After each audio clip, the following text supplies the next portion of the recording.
Fala galera do Periscope, tudo bem? Como é que vocês estão? Já estou ao vivo aqui no Periscope, vou entrar ao vivo também no Insta e no Face. Por hora quero saudar grande Juan, professor nosso de empresarial, professor Igor também presente, galera do MP de São Paulo, estou aqui me sentindo na fase oral de concurso, com o Juan e o Igor assistindo no Periscope. Sejam bem-vindos, eu vou entrar ao vivo, Juan e Igor, agora eu vou entrar ao vivo no Facebook, tá aqui, vamos ver, ó. Vamos lá ver se eu consigo entrar ao vivo também no Facebook. Isso, agora ao vivo também no Facebook. E vamos entrar ao vivo no Insta. Aqui o Insta está verificando a conexão. Vamos ver se dá certo. 3, 2, 1. Agora sim, estamos ao vivo nos 3 canais. Periscope, Facebook e Instagram. O Juan, o Igor, outro dia um aluno me perguntou por que o senhor às vezes deixa de olhar para a câmera? Porque eu estou com 3 câmeras aqui, ó. Quando eu olho para cá, eu estou olhando para vocês do Periscope. Aqui para cima com a galera do Face e aqui do lado esquerdo com a galera do Instagram. Então eu estou ao vivo nos 3 canais, tá bom? Então, novamente, seja muito bem-vindo, Juan Vasques, Igor Pinheiro, nossos professores de empresarial e eleitoral, respectivamente. Hoje eu quero trabalhar com vocês mais algumas teses do MP de São Paulo. Nós vamos falar das teses 131 até aqui chegou Juan, Igor, olha o que dá, olha o que dá. Você está no meio de uma discussão, olha o que chega. Eu sempre escuto meu pai falando e eu vou falar assim, eu vou, hoje vou.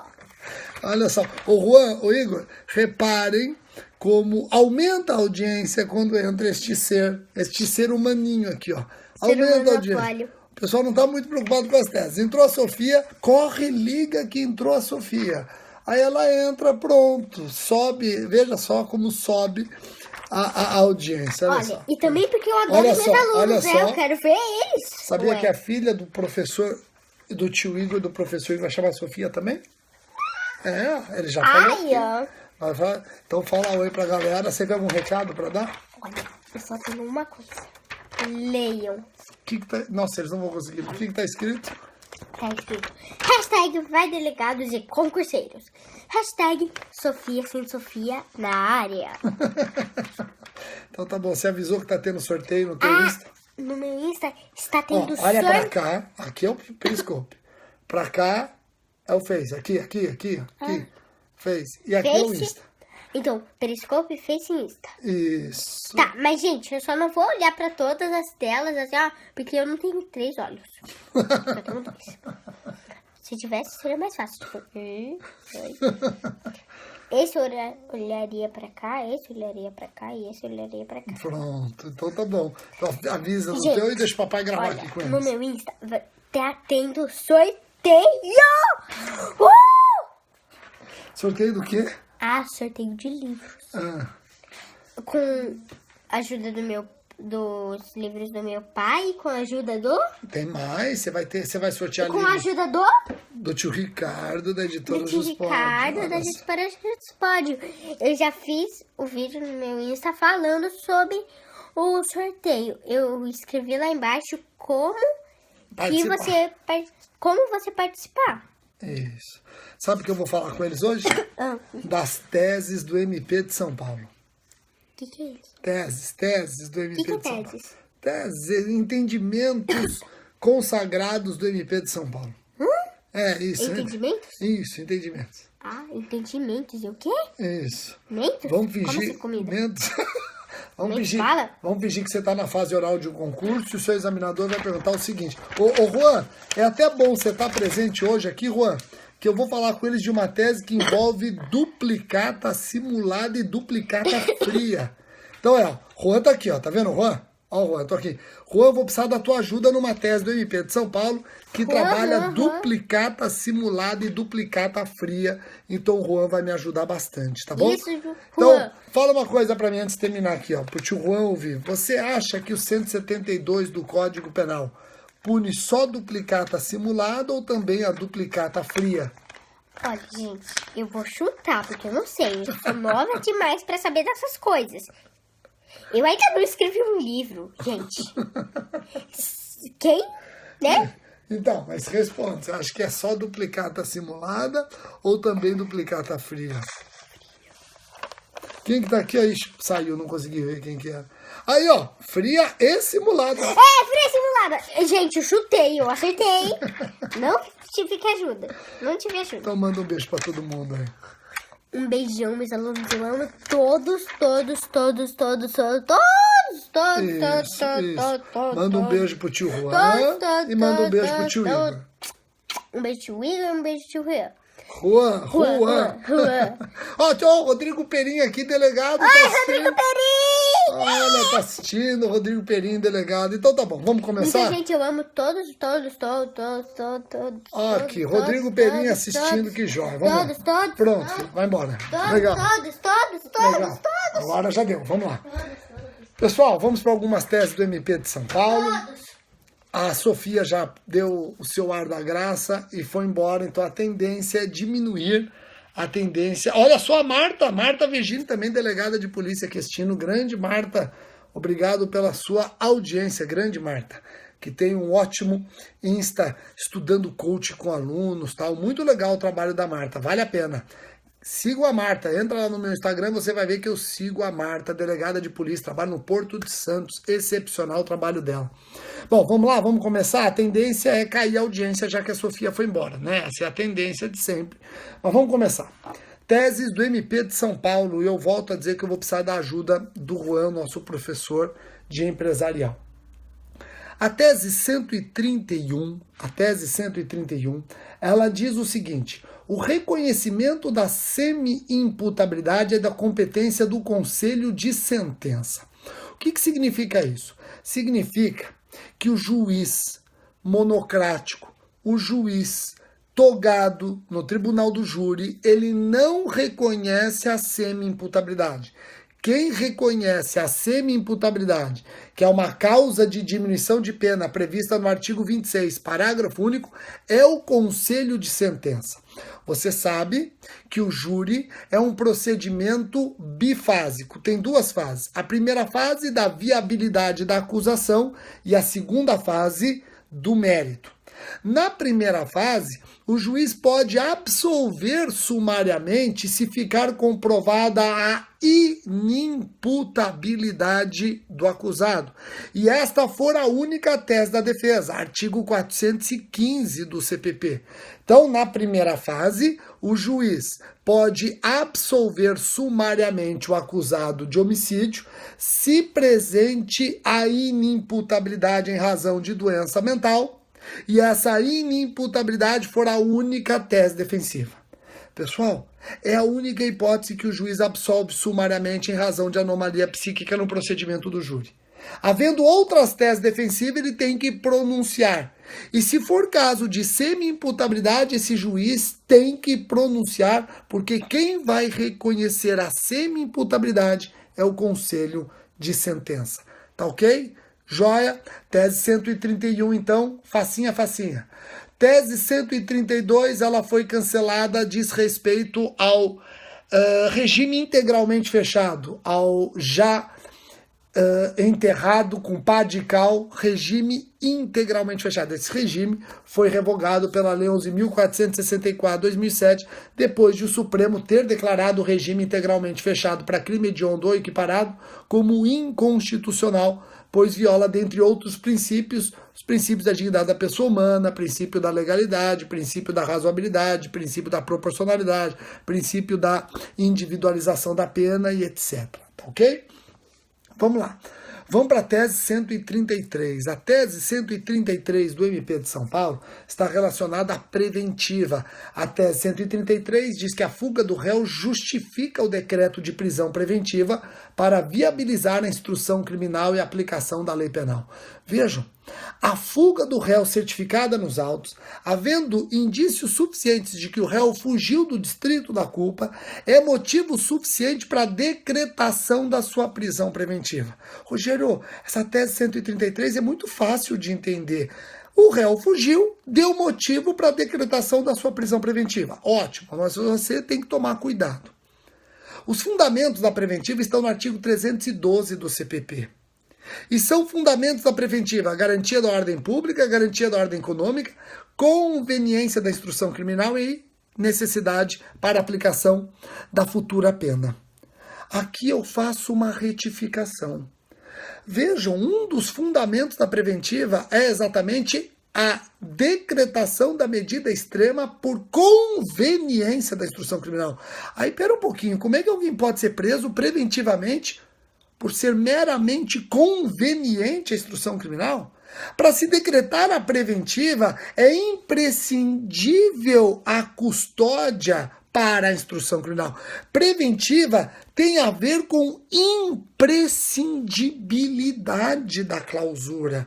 Se tem a ver com imprescindibilidade da clausura, ninguém pode ser preso por ser meramente conveniente à instrução criminal. Essa expressão do artigo 312 é uma expressão infeliz e que Vicente Greco Filho já vem batendo há muito tempo.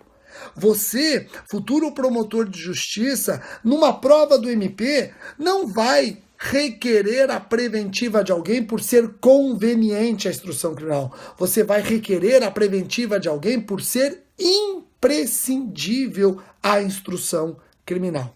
Tá ok? Joia?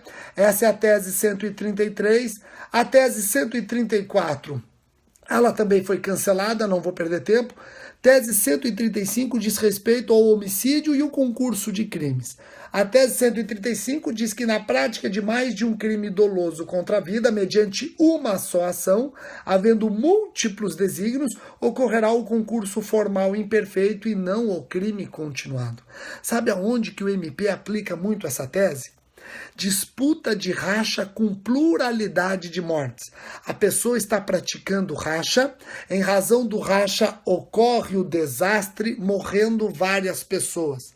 Presente o dolo eventual, bem como pluralidade de mortes, o motorista competidor vai responder pela pluralidade de mortes, pluralidade de homicídios em concurso formal impróprio ou imperfeito, não se cogitando de continuidade delitiva. E aqui o magistrado deve, se os jurados reconhecerem essa pluralidade de mortes em concurso formal imperfeito, somar as penas nos termos do artigo 70, caput, segunda parte do nosso código, tá bom? A tese 136, ela diz respeito aos juizados especiais criminais. Ela fala que os maus antecedentes do autor do fato impedem a suspensão condicional do processo. Até aqui tudo tranquilo, mas vejam só como continua a tese 136. Eu tenho certeza que o Juan, no Ministério Público do Rio de Janeiro, não oferece suspensão condicional do processo para portador de maus antecedentes.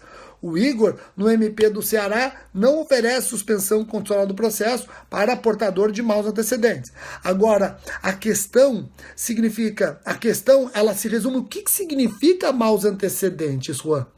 A tese do MP de São Paulo entende que condenações a mais de 5 anos configuram maus antecedentes. Eu acho que o Juan concorda comigo, o Igor também.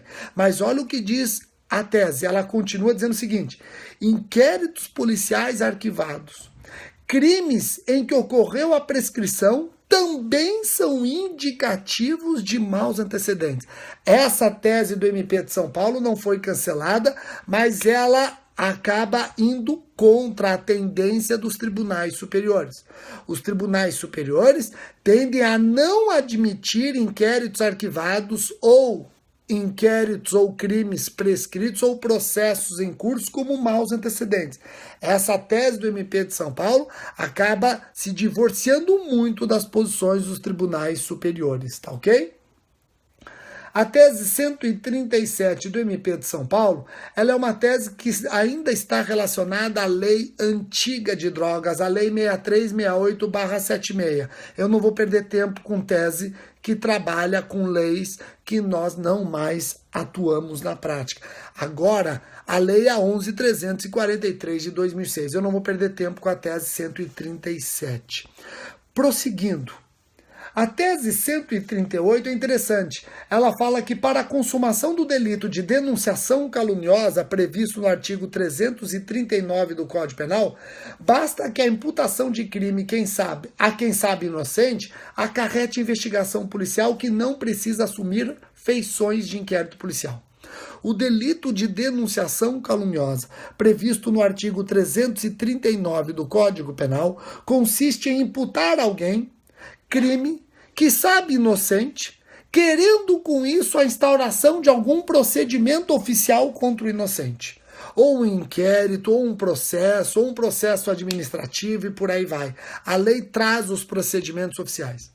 O que a tese 138 está dizendo é o seguinte: se eu noticiar um crime que nunca existiu, ou um crime que existiu, mas eu sei que não foi a pessoa apontada a ser o autor, com isso querendo ver instaurado contra esse inocente um procedimento oficial, as primeiras diligências já configuram, caracterizam o crime, dispensando a instauração de inquérito policial. Se eu digo que o Juan praticou determinado crime e eu sei que Juan é inocente e eu assim ajo, querendo ver instaurado contra Juan um procedimento oficial, um inquérito policial, a partir do momento em que a polícia já se mobiliza para investigar o Juan, o crime já está consumado, mesmo que a polícia não tenha instaurado inquérito contra Juan. Então nós temos delegados assistindo aqui, o Rodrigo Perim, delegado federal em Campinas.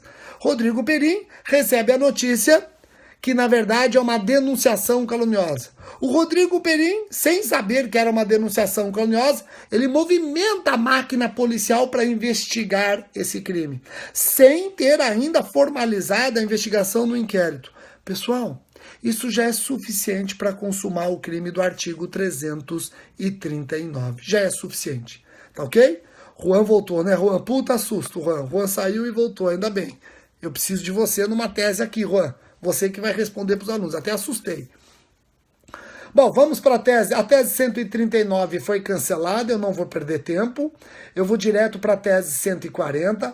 A tese 140 diz que as penas alternativas e a pena de multa abstratamente combinadas na parte especial devem ser cumuladas.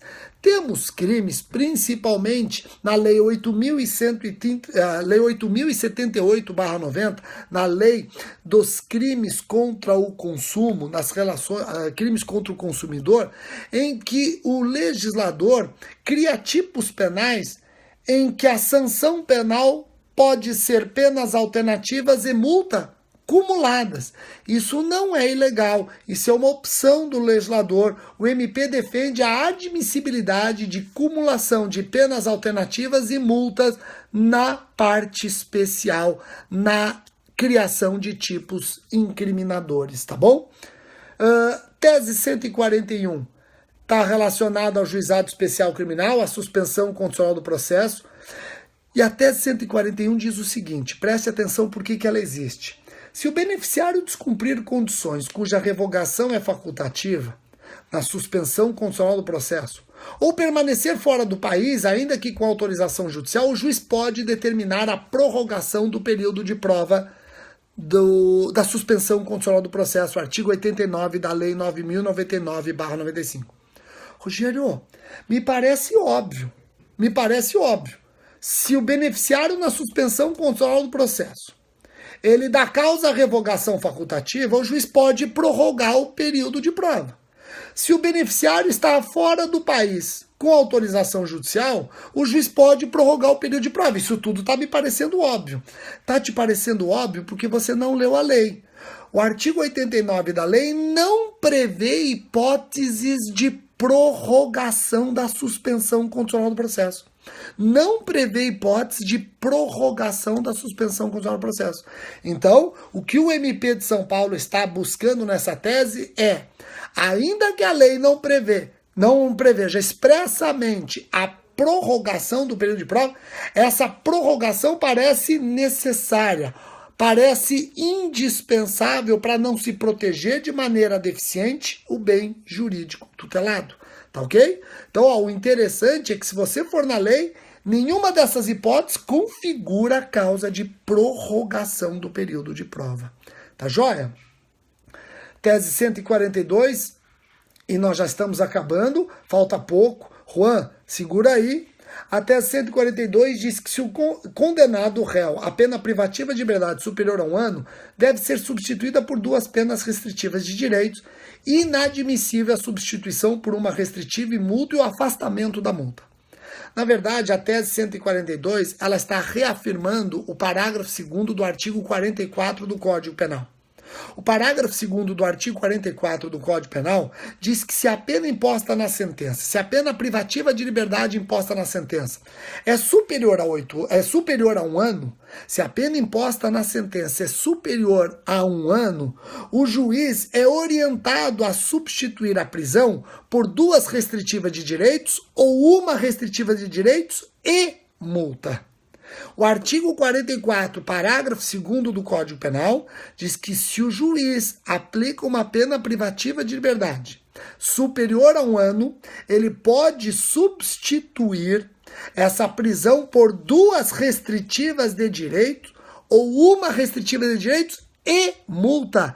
Ele não pode afastar essa multa. O legislador ele quer ou 2 restritivas de direitos ou 1 restritiva de direitos e multa, não ou multa. Então, a acumulação com a multa, ela passa a ser uma determinação legal. Tá joia? A tese 143 diz que se o fato for punível com reclusão, a medida de segurança inicial será obrigatoriamente a medida de internação. Essa tese do MP de São Paulo, ela afronta a jurisprudência majoritária dos tribunais superiores. Os tribunais superiores têm trabalhado com teses antimanicomiais, ou seja, não importa se o crime é punido com reclusão ou detenção, no caso de medida de segurança, deve-se sempre preferir as medidas antimanicomiais. O MP de São Paulo está dizendo não. Se o crime praticado pelo inimputável, se o fato previsto como crime praticado pelo inimputável em razão de anomalia psíquica é punido com reclusão, a medida de segurança deve ser obrigatoriamente a internação. Tá bom? Repito, essa tese do MP de São Paulo é uma tese radical e que afronta recentes decisões dos tribunais superiores. Afronta, inclusive, a resolução 113 do CNJ. A resolução 113 do CNJ trabalha com políticas antimanicomiais. Tá ok? A tese 144, ela não foi cancelada, mas deveria ter sido cancelada, porque ela está dizendo que a apelação deve ser julgada deserta com a fuga do réu. Pessoal, temos súmula dizendo que a fuga do réu não torna deserta a apelação e o 595 do CPP, que trazia essa excrescência, já foi revogado. Então essa súmula não sei por que não foi cancelada, mas já deveria ter sido cancelada, tá bom? Então eu não vou perder tempo com a tese 144. A tese 145 está falando do porte de arma desmuniciada. Os artigos 14 e 16 do Estatuto do Desarmamento não exigem esteja a arma municiada. Aqui é importante. O MP de São Paulo trabalha com a tese do crime de perigo abstrato. A arma deve ser apta à realização de disparos, mas não precisa estar municiada para caracterizar os crimes dos artigos 14 e 16 do Estatuto do Desarmamento. Não precisa estar desmuniciada. O crime é de perigo abstrato. Não bastasse isso, a jurisprudência é copiosa, decidindo o seguinte, o fato de estar desmuniciado o revólver não desqualifica como arma, tendo em vista que a ofensividade de uma arma de fogo não está apenas na sua capacidade de disparar projéteis, causando ferimentos graves ou morte, mas também, na grande maioria dos casos, no seu potencial de intimidação. Por isso que o MP de São Paulo entende que arma desmuniciada configura, assim, os artigos 14 e 16 do Estatuto do Desarmamento. A tese 146 diz que a lei processual penal atribui ao juiz a faculdade da iniciativa das provas, tendo em vista o princípio da verdade real. Aqui apenas temos que analisar com temperança, porque o juiz ele tem uma atuação subsidiária. Jamais o juiz, na produção de provas, deve substituir-se às partes. Tá ok? Então, a atuação do juiz deve ser estritamente subsidiária, jamais passando por cima das partes na produção de provas. Juiz que passa por cima das partes na produção de provas está ferindo o sistema acusatório, está se tornando juiz inquisidor, está se contaminando e, lógico, perdendo a imparcialidade. Tão cara às partes, tão cara ao processo democrático, tá ok? Tese 147, Juan, eis aqui onde eu vou precisar da sua ajuda, Juan. A tese 147 do MP de São Paulo, Juan, diz o seguinte: a emissão de duplicata sem a correspondente venda ou prestação de serviço, total ou parcial, tipifica o crime do artigo 172. Porra, e agora? E agora? Se você der uma olhada na redação do artigo 172 do Código Penal, e o Juan não me deixa mentir, vai perceber que o artigo 172, ele está punindo a duplicata simulada quando existe um negócio. Existe um negócio real, mas que não corresponde à realidade. Olha o que diz o artigo 172, ó. Pune-se emitir fatura, duplicata ou nota de venda que não corresponda à mercadoria vendida, em quantidade ou qualidade, ou ao serviço prestado. Muitos comercialistas hoje, doutrinadores de direito empresarial, como por exemplo Fábio Ulloa, escreveram que agora, com a nova redação do artigo 172, e essa nova redação é de 1990, não se pune mais a duplicata fria, somente a duplicata simulada. Fábio Ulloa Coelho diz o seguinte: a duplicata fria não é mais o mesmo que duplicata simulada, e o saque da duplicata fria deixou de ser crime. Vejam, por conta da nova redação do artigo 172, Fábio Ulloa Coelho entendeu que a duplicata fria não é mais crime, somente a duplicata simulada. Pessoal, o MP de São Paulo e a jurisprudência têm discordado disso. O MP de São Paulo vem entendendo que a duplicata fria, bem como a duplicata simulada, configura o crime do artigo 172. Eu vou repetir a tese 147. A emissão de duplicata sem a correspondente venda ou prestação de serviço total ou parcial tipifica o delito do artigo 172. Juan, você concorda com isso? Você acha que o artigo 172 efetivamente pune a duplicata fria, ou estamos fazendo uma analogia em malam partem, já que, lendo o artigo 172, ele parece querer somente abranger a duplicata simulada? Aqui, ó, o Juan está respondendo que emissão, colocar em circulação e não... Ixi, desapareceu aqui, não consegui ler. Mas em resumo, Juan, você concorda com a tese do MP de São Paulo? Você concorda com a tese do MP? Deixa eu esperar aqui o parecer do nosso professor de Direito Empresarial. Você concorda com a tese? Professor Juan, excelente. Olha só, a galera aqui te elogiando, Juan. O Juan concorda. Depois vocês leem. O Juan ele fez uma explicação, inclusive técnica, porque ele acha que a duplicata fria pertence sim ao 172 sem caracterizar a analogia malam partem. Temos o nosso grande delegado, o professor Henrique. Nosso delegado, o professor Henrique, está dizendo que ele deve aplicar o princípio do indúbio pro réu. Olha só que interessante, temos divergência, Juan. Temos divergência. O Henrique, ao que tudo indica, está discordando. É isso, Henrique? O Henrique aqui no Instagram, o Henrique é a mais nova contratação do SERS, um processualista de primeira linha, vai estar no nosso curso preparatório para as carreiras policiais que já estamos para lançar. Temos até reunião quarta-feira, né, Henrique? Aqui, ó, o Juan diz que a emissão colocar em circulação não importa se é fria ou simulada. O Juan vai no núcleo do tipo. O Juan entende que o 172, no núcleo do tipo, não deixa dúvidas de que nós podemos sim abranger duplicata fria. O Henrique parece que discorda, está dizendo que o Juan está aplicando o indúbio no do réu, né? Legal. Fria nunca vendeu nada. É crime. Legal. Bom, bela discussão. O MP de São Paulo tem uma tese 147. A tese 148 foi cancelada. A tese 139, ela está trabalhando juizados especiais criminais. e essa tese é importante. Ela diz o seguinte: se o réu for denunciado por crime cuja pena mínima ultrapassar 1 ano e na sentença houver a desclassificação da infração penal para crime com pena igual ou inferior a 1 ano, o juiz não pode conceder a oportunidade do oferecimento da suspensão condicional do processo. E aqui eu pergunto para o nosso grande professor Igor Pinheiro. Igor, você concorda com essa tese do MP de São Paulo? A tese 149 está dizendo o seguinte: o promotor denunciou alguém por um crime cuja pena mínima ultrapassa 1 ano. Na sentença, o juiz desclassifica esse crime para um crime cuja pena mínima não ultrapassa 1 ano.